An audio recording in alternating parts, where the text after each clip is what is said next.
নূতন বাংলাদেশ বিনির্মাণে সমানভাবে ভূমিকা রাখার জন্য আহ্বান জানাচ্ছি। বর্ডার গার্ড বাংলাদেশের জন্য শুভকামনা রইল। বিডিআরের কাজ তো আজ স্বরাষ্ট্র উপদেষ্টা জাহাঙ্গীর আলম চৌধুরী বলেছেন, বিজিবির মহাপরিচালককে আদেশ দেওয়া হয়েছে অভ্যন্তরীণ ডিউটি বন্ধ করে বর্ডারে বিজিবির ট্রফ মোতায়েন করা।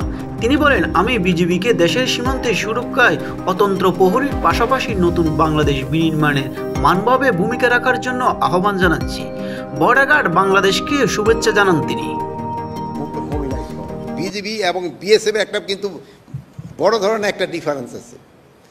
ডিউরিং ওয়ার এই বিজিবি কিন্তু সেনাবাহিনীর সাথে কাঁধে কাঁধ মিলিয়ে যুদ্ধ করবে, কিন্তু বিএসএফের ক্ষেত্রে কিন্তু এটা নয়।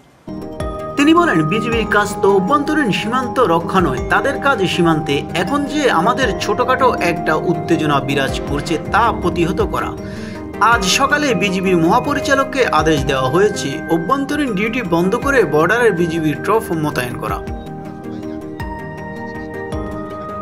তিনি বলেন, বিজিবি ও বিএসএফ এর বড় ধরনের পার্থক্য আছে। বিজিবি কিন্তু সেনাবাহিনীর সাথে কাঁধে কাঁধ মিলিয়ে যুদ্ধ করবে, বিএসএফ কিন্তু তা করবে না। বিজিবি প্রথম সারির যুদ্ধ, তারা যুদ্ধ করতে করতে এগিয়ে যাবে, কৌশলভাবে ডিফেন্সও দিবে, তারা কিন্তু পিছাবে না। তিনি আরো বলেন, বিজিবির ঢাকাস্থল যে 4টি ব্যাটালিয়ন আছে তাদের কাজ ঢাকাকে রক্ষা করা। বিজিবি আর সেনাবাহিনীর বাজেট নিয়ে অনেক কথা তুললেও তাদের বাজেটের আরো বহু প্রয়োজন রয়েছে। মাদার ভাই আবার বলছেন যে অনেক সময় অনেকেই এই বিজিবির বাজেট, সেনাবাহিনীর বাজেট নিয়ে অনেকে কথা বলেন।